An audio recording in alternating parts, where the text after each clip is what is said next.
संघर्ष करके बिहार में निषाद समाज को उनके हक अधिकार के लिए जागरूक करके सत्ता के नज़दीक हम लोग पहुंच चुके हैं। जितना बेहतर हो सकता है सरकार के लिए हम लोग पॉलिसी बना रहे हैं कि निषाद समाज के सभी उपजाति को सभी को निषाद आरक्षण दिलाएं। बंगाल में हो या दिल्ली में आरक्षण मिल रहा है, लेकिन उत्तर प्रदेश या बिहार या झारखंड में नहीं मिल रहा। तो आपको आपका अधिकार है तो छीनना पड़ेगा, लड़ना पड़ेगा। उत्तर प्रदेश से ही रास्ता पहुँचता है दिल्ली। हम फूलन देवी को मानने वाले हैं क्योंकि उनके हम हैं। हाँ, कुछ लोगों को फूलन देवी नहीं पसंद हो सकता है, नहीं पसंद है तो उनको तो तकलीफ होगा ही। आपका अपना अधिकार है, छीन के लड़के लेना पड़ेगा। 75 साल हो गया देश की आज़ादी का, हमें मिल गया रहता। झंडा गाड़ना है और गाड़ने के लिए हम लोग निकले और आपको रोका वो उत्तर प्रदेश की सरकार, तो मतलब आपसे डर रहा है। बिहार में भी हमने झंडा गाड़ा। हम डॉक्टर संजय साहब को एक राजनीति करने वाले लोग मानते हैं, एक पार्टी नहीं मानते। वो एक दुकान चला रहे हैं। आप तो चुनाव के टाइम में सिर्फ आपको आपका परिवार दिखता है। अगर लेकिन आज हमारे बीच में एक ऐसे शख्स हैं जिन्होंने अपने जो राजनीतिक करियर की शुरुआत किया है, बहुत कम समय में इन्होंने बहुत अच्छी सफलता हासिल किया है। और आपको बता दें कि ये जो शख्स हैं उनका नाम है सनाब मल्लाह के नाम से जाने जाते हैं और मुकेश साहनी इनका प्रॉपर नाम है और बिहार सरकार में मत्स्य पशुधन विभाग के मंत्री हैं। आने वाला अभी चुनाव भी है 2022 में और उस 22 के विधानसभा की जो चुनाव की तैयारी चल रही है, हम इनसे जानेंगे कि क्या रणनीति होगी उत्तर प्रदेश में 2022 में। सर बहुत बहुत धन्यवाद। मैं अहमदाबाद में आया हूँ और आप सभी को पता है जैसे कि हम लोगों ने बहुत ही कम समय में संघर्ष करके बिहार में निषाद समाज को उनके हक अधिकार के लिए जागरूक करके और कह सकते हैं कि सत्ता के नज़दीक हम लोग पहुंच चुके हैं।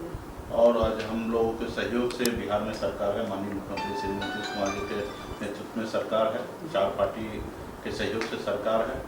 आज वहाँ पे मछुआरा समुदाय के लिए, निषाद समुदाय के सभी उपजाति के लिए जितना बेहतर हो सकता है सरकार के लिए हम लोग पॉलिसी बना रहे हैं और कर रहे हैं। उसके आर्थिक उन्नति के लिए जितना काम कर सकते हैं उतना कर रहे हैं। लेकिन इसके अलावा हमारा मुख्य उद्देश्य जो है, हमारी जो लड़ाई है कि निषाद समाज के सभी उपजाति को, बीन बेलदार मुनिया मल्लाह सभी को निषाद आरक्षण दिलाएं ऐसे का, क्योंकि इस देश में हमें आरक्षण पहले से मिल रहा है। जैसे बंगाल में हो या दिल्ली में आरक्षण मिल रहा है, लेकिन उत्तर प्रदेश या बिहार या झारखंड में नहीं मिल रहा। तो हमारा मुख्य लड़ाई है कि निषाद समाज को आरक्षण दिलाएं और इसके लिए हम लोग लड़ाई लड़ते लड़ते हम लोगों ने पॉलिटिकल पार्टी बना के इस मुकाम तक पहुंचा है।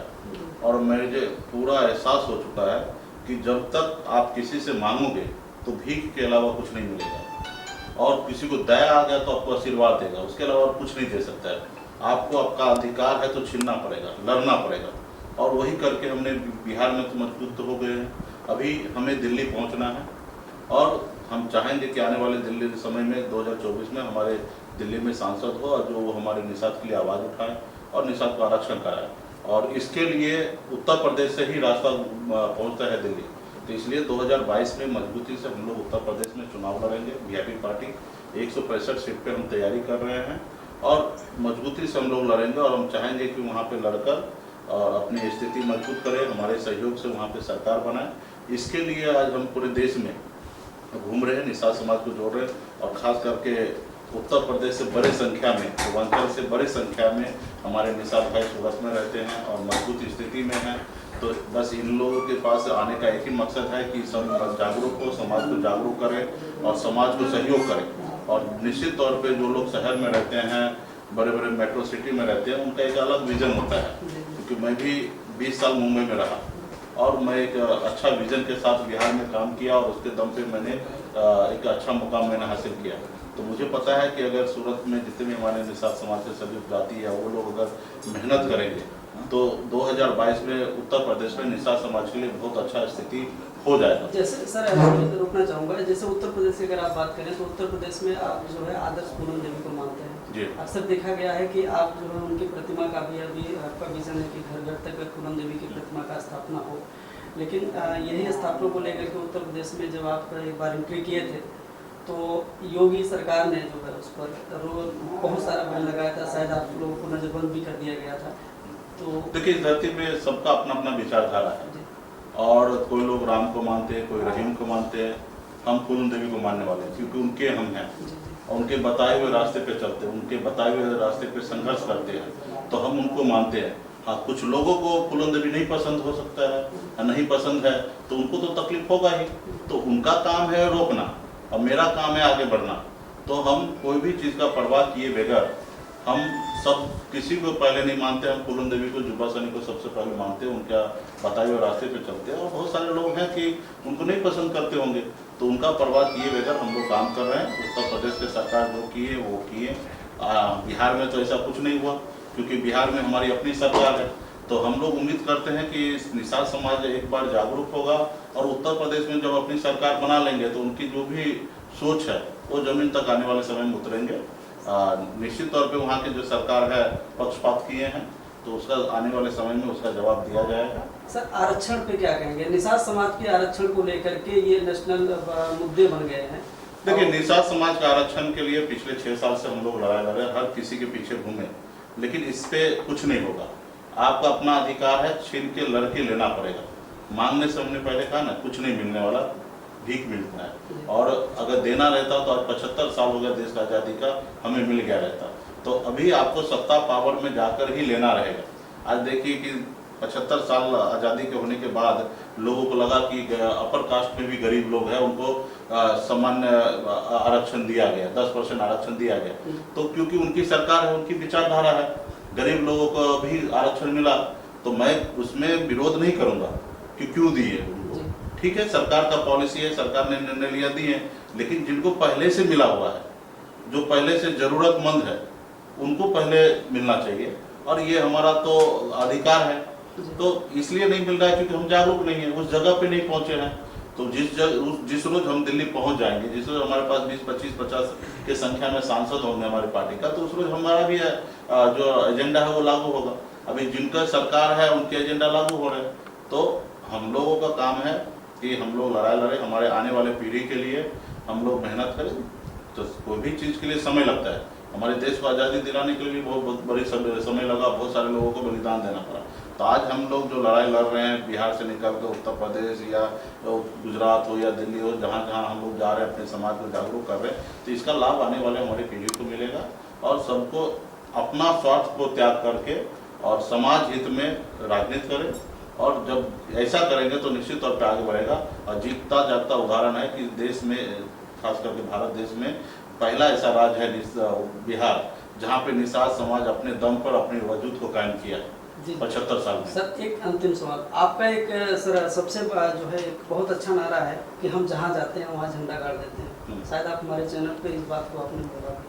तो उत्तर प्रदेश में गए हैं आप, और उत्तर प्रदेश में झंडा गाड़ने की आपने कोशिश किया, लेकिन वहाँ की भारतीय जनता पार्टी ने आपको बहुत तरीके से आपको जो है रास्ते में रुकावट डाला है।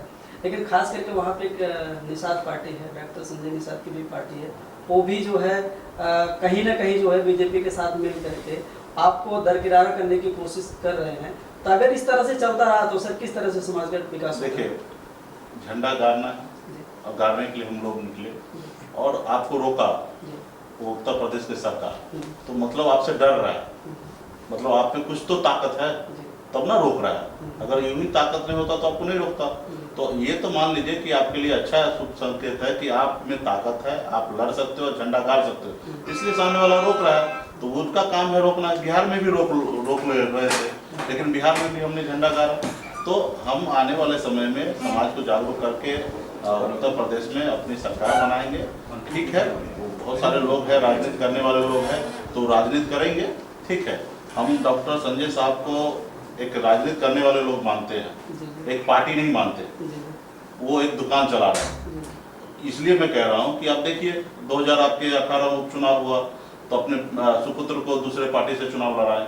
19 में चुनाव हुआ, बीजेपी के सिंबल पे अपने सुपुत्र को चुनाव लड़ाए। तो आपकी पार्टी अगर होगा तो अपने सिंबल पे चुनाव लड़िएगा। जैसे वीआईपी पार्टी है, बिहार में अपने सिंबल पे चुनाव लड़ा और अपने सिंबल जीत गए और अपना विधायक बनाए हैं। तो अगर आपकी अगर पार्टी होता तो आप तो अपने सिंबल पे चुनाव लड़ते। आप तो चुनाव के टाइम में सिर्फ आपको आपका परिवार दिखता है। अगर एक टिकट पे भी अगर आप समझौता किए तो उत्तर प्रदेश में निषाद का बेटा ने बहुत खून पसीना बहा के अपनी जान देकर निषाद पार्टी को आगे लेके आया। तो क्या उनका अधिकार नहीं था ये जो टिकट मिला तो उनको लड़ाने का? आज देख लीजिए बिहार में हमें 11 सीट मिला था, 11 सीट में 11 लोगों को हमने लड़ाया, हर जाति धर्म को जगह बनाया, और 11 में से सिर्फ एक ही सीट पे हम लड़े, बाकी 10 को हमने अपने समाज से लेकर और उत्तर बिहार के अदर समाज में हमने जगह बनाया। तो आप घर की पार्टी तो नहीं होता है, और समाज जो है किसी एक व्यक्ति को आगे बढ़ाने के लिए समाज नहीं है। समाज जो होता है वो समाज के समूह को आगे बढ़ाने के लिए लड़ता है, उनके लिए मेहनत करता है। सिर्फ मुकेश सहनी हो या डॉक्टर संजय निषाद जी हो या लॉटन निषाद जी हो, उनको बढ़ाने के लिए एक आदमी काम नहीं करता। उनका एक ही मकसद होता है कि हम अपने समाज को आगे बढ़ाएं, और ये हमारे समाज का अगुवा है, इनको मजबूती देंगे तो हमारा समाज आगे बढ़ेगा। तो जब आपको मजबूती दिया जा रहा है, तो अगर आप अपने परिवार में ही अगर उलझ के रह जाएंगे, अपने पास पार्टी रहते हुए दूसरे के पार्टी से अगर चुनाव लड़ेंगे तो फिर तो खत्म। आज पार्टी की अगर बात की जाए तो निषाद पार्टी उत्तर प्रदेश में तो पहले से है ना, लेकिन पार्टी कहाँ चला रहा है? वो तो दूसरे के सिंबल पे जब चुनाव लड़ जा रहे हैं तो लोगों को बोलते हैं कि दूसरे पार्टी में मत रहो, अपने घर में रहो, अच्छी बात है, लेकिन खुद के ही परिवार के लोग दूसरे घर पार्टी में चले जाते हैं, तो ये तो अच्छा बात नहीं है। इस चुनाव में भी वही करेंगे। तो समाज को भी समझना है कि समाज को समाज के साथ रहना है या जो स्वयं के लिए जी रहा है उसके साथ रहना, ये समाज को सोचने के लिए है। 2022 में मुझे पूरा उम्मीद है कि समाज सही निर्णय लेंगे और उसको उचित निर्णय लेंगे, और उत्तर प्रदेश में निषाद समाज की सभी जाति का कह सकते हैं कि आने वाले समय में उनकी जो समस्या है उनको सॉल्व हम लोग करेंगे। जी। तो जैसा कि आपने देखा कि मंत्री जी ने बहुत बेबाकी से इन्होंने अपने सवालों का इन्होंने जवाब दिया है, और यही जो कार्यक्रम आज एकलव्य सेवा मंडल के माध्यम से सूरत में हुआ था, और इसी कार्यक्रम को लेकर के जब डॉक्टर संजय निषाद से बात पूछा गया था तो डॉक्टर संजय निषाद ने सीधा यही बोला था कि जहां मुकेश सहनी जाएंगे वहां पे संजय निषाद नहीं आएगा। लेकिन स्वागत है सर कि आप जो है इस कार्यक्रम में आए और सूरत की धरती पे आपका आगमन हुआ। समाज के लोग आपको जो है बहुत बहुत आभार व्यक्त करते हैं, और इसी तरह से समाज का आप काम करते रहिए और समाज को सही दिशा और सही मुकाम पे ले जाने का काम करेंगे।